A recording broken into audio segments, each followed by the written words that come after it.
Now you probably clicked on this video thinking, boy, that is a bold statement from a guy who didn't play Call of Duty from Modern Warfare 3 up until Modern Warfare 2019. And yes, that is a very bold statement from me because I probably don't have as much experience with the franchise as you guys, but I don't think I really needed to play a lot of those games in between to tell that most of them sucked. So today we're going to go over why Black Ops Cold War is actually a really good game and probably the best Call of Duty in years. So before we start and get into this bold statement that I do believe has a ton of merit, remember that if you do enjoy today's video to leave it a nice, thick, and juicy like. And as always, if you enjoy content like this, then make sure you hit that big red sexy subscribe button right underneath the video. That was a weird S sound I made, but I don't care, I'm leaving it in. So why does this statement have merit? Why is this the best Call of Duty in years? Well, there's a few reasons. Number one, it's not set during a made-up war. It's very hard to get attached to some of the futuristic Call of Duties because I don't care about any of the made-up wars. It's not like a Star Wars game where you're already attached to some of the characters because it's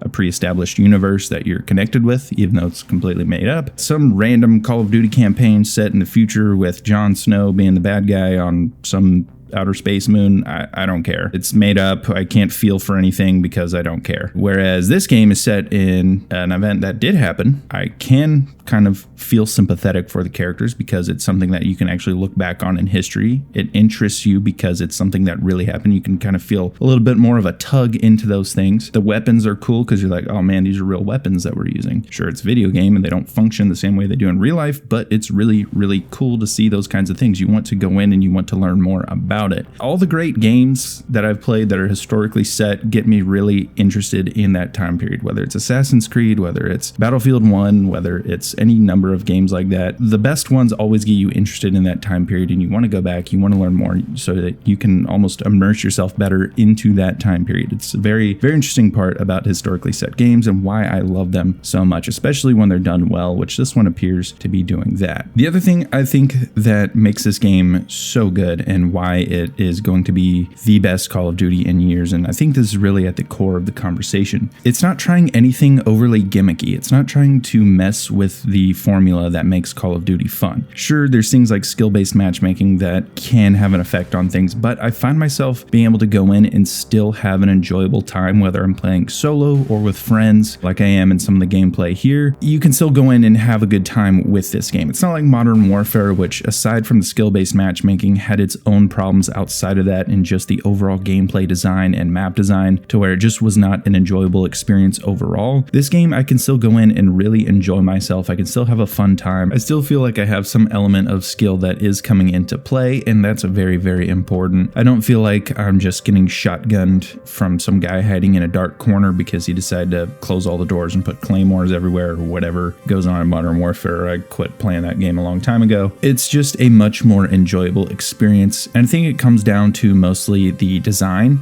Even the bigger maps like Miami, I don't think Miami is that bad of a map. Now, I'm not a fan of Cartel. It's just, there's something weird about it. I'm just not a huge fan. It's got an interesting take, but I don't think the lower lane on the right is all that viable just because you're giving up the high ground and you can pretty much get shot from anyone who's just standing on the ridge above. That's its own kind of discussion. But overall, I think the map design is much better. I think it's that traditional formula being brought into a much more updated setting in terms of graphics and the depth to the gun bench and the score streaks and the ability to customize those. It's just everything that people have wanted for a long time put into a single game, and I think that makes for a very enjoyable experience. Whereas you do still have some things like skill-based matchmaking, which are annoying, but like I said, I don't think that that has a massive effect on the overall experience for most people. And what I mean by that, because that sounds like it doesn't matter, because it does matter, and sometimes playing the game is a chore. What I mean is, and I've kind of said this already, I can go in, I can still have a good time playing this game despite the skill-based matchmaking. One of my biggest gripes with Modern Warfare was because of the game design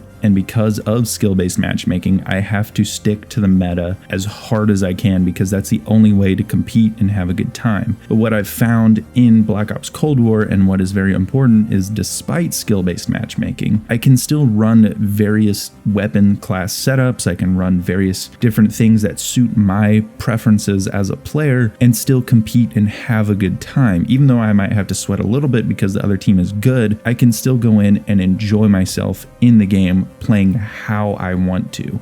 Now, sure, if I equip a meta weapon, I may do a little bit better in general, but I'm not obligated to stick to that. Otherwise, I'm going to go, underneath on my KD or something like that. Like, it's not at all like Modern Warfare in that regard. And I think that's one of the most important things, is giving players the freedom to do that, to be able to play how you want to. And I do hope that in the future, they do just switch it up, add a ranked playlist and an unranked playlist so that people can have a little bit more freedom in that regard. So you don't have to worry at all about sticking to the meta. And I think that'll just help the overall experience. Even then, I would like to have a competitive playlist, because when I do want to go in and sweat, I want it to be towards something rather than just, oh, this is the general gameplay of things. But regardless, I do think this is the best Call of Duty in years for the reasons I've given before. And I think a lot of people are really going to enjoy this. If you really enjoyed some of the older Call of Duties, I think you're going to enjoy this one, especially for people like me who took some time away from the franchise just to kind of, refresh it for myself. I thought Modern Warfare was going to be the one to kind of do this for me, but it didn't. I think this game does have a real chance, though, to be a truly classic game that is going to be fun for a lot of people. And even though it doesn't look as good, and a lot of people are going to stick to that, oh, the graphics aren't as pretty,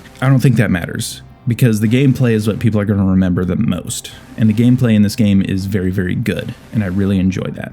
And I think a lot of people are going to enjoy that as well. It promotes a much more skillful playstyle, and it promotes moving around rather than just sitting and camping. So anyway, thank you guys so much for watching. I hope you enjoyed the video. If you did, leave it a nice, thick, and juicy like. And as always, I will see you in the next video.